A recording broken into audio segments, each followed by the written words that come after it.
Fun to follow you.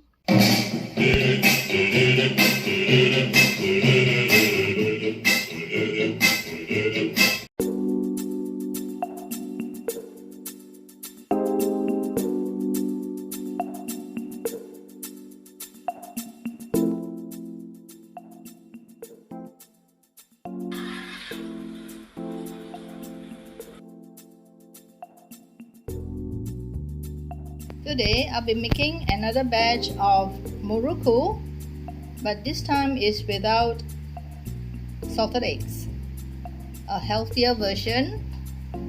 This muruku recipe is again adapted from Catherine Kwa. I'll make a few adjustments as usual.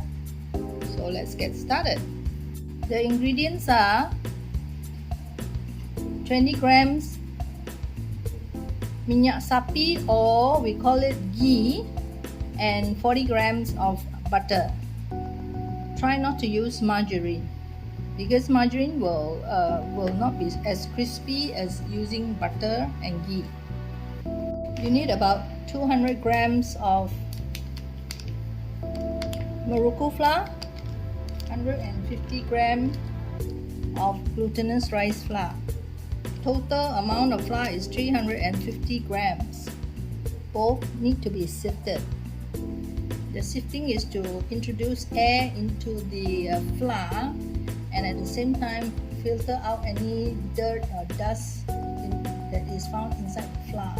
We will be adding in 1 egg. I am mixing about 150 grams of water with 100 grams of coconut cream. You use very cold water to dilute the coconut cream.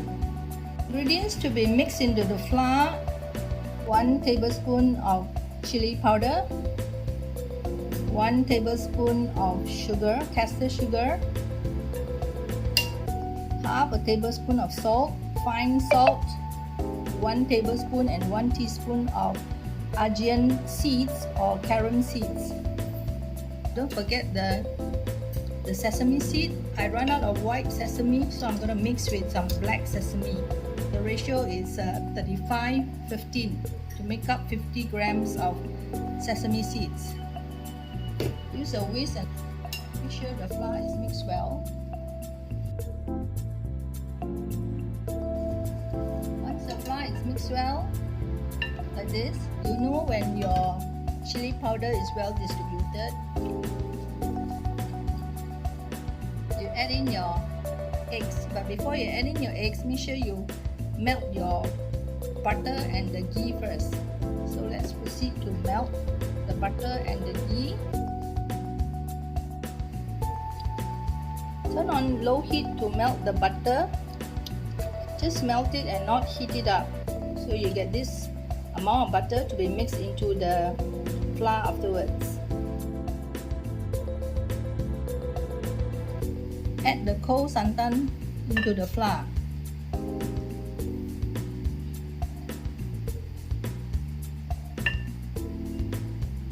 Add remaining about 75 grams of liquid, and then we mix and see the texture first. You can use a spatula or a whisk to do it, but in the end you still need to use a hand. Use a clean pair of hands and knead the dough. Start using a hand. So you find the consistency is dry, crumbly, and means there's not enough liquid. So we add in more santan.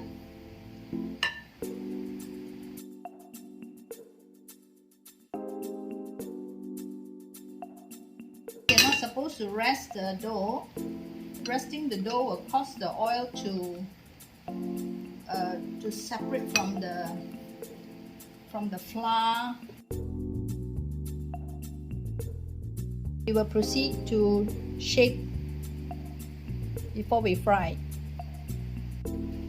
To shape the muruku, I'll be using this metal muruku maker, dipping onto this piece of paper.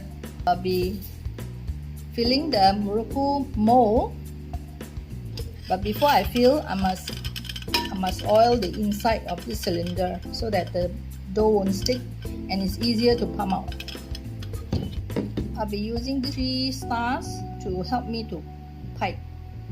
It's good to have this kind of paper because it also guide you on how big your muruku can go. So since all the paper are of the same size, you know that you are within a certain size of muruku. Not some so big, some so small. So you'll get quite an even size. Brush some oil onto the cylinder first. Use a small brush like this. Dip in oil. Lightly brush the mold so your dough won't stick, and then it will resist when you start pushing. Compression will cause the oil to separate from your dough. So later when the dough is been piped, some of the oil has escaped and then your muruku will not be so crispy. Just apply a little bit of oil onto your star. For the dough, roll out a lump like that.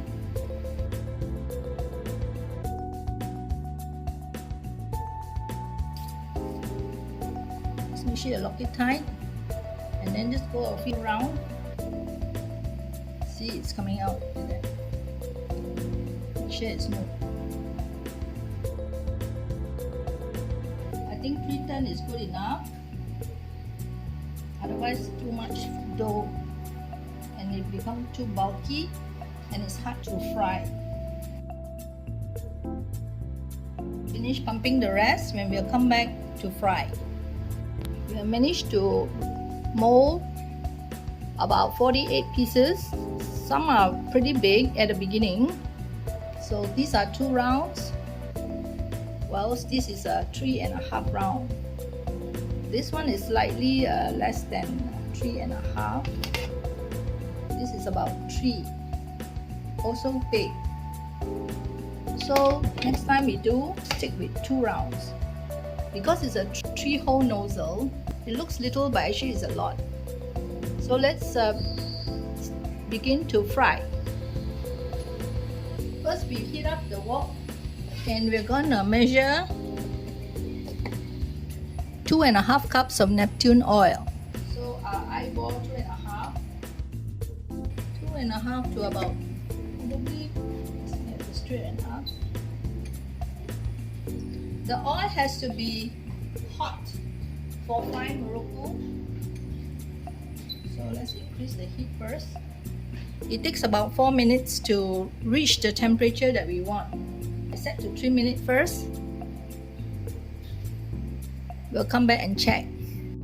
This is after 4 minutes using my faithful chopstick. Use a piece of muruku like this. Throw it in the oil to test. If it's like this, means it's hot already.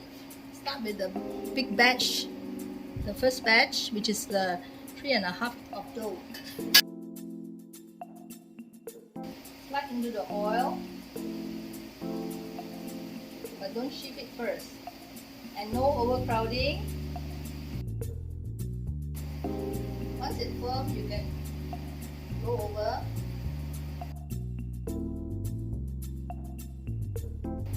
Bring up the heat when the oil is not hot enough and not too hot because it will burn the muruku. So it should be around this color. It'll be good.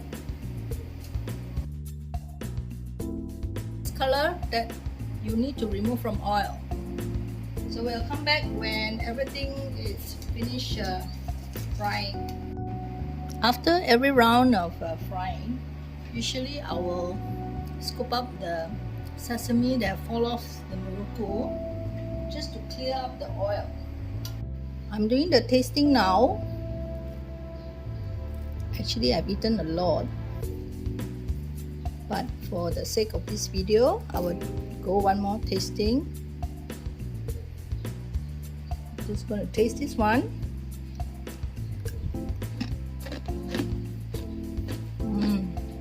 Crispy and crunchy. This is very good for those who don't like salted eggs. You notice all these muruku are so dry, not much oil sticking to it. And if you prefer a bit salty, put a little bit more salt. I hope you do try and make some for this Chinese New Year. I hope you enjoy the video, and if you do, please like, share, comment. Most importantly, subscribe to my channel to help me grow my channel. Thank you for watching.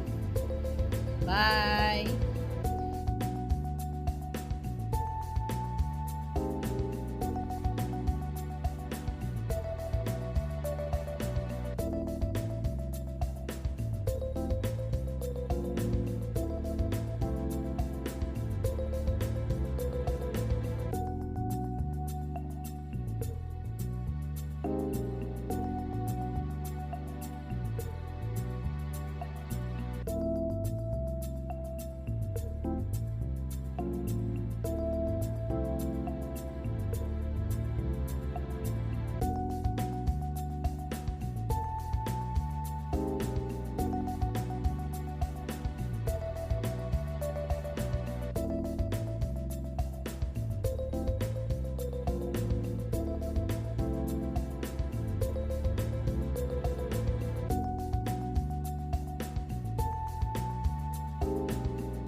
Fun to follow you.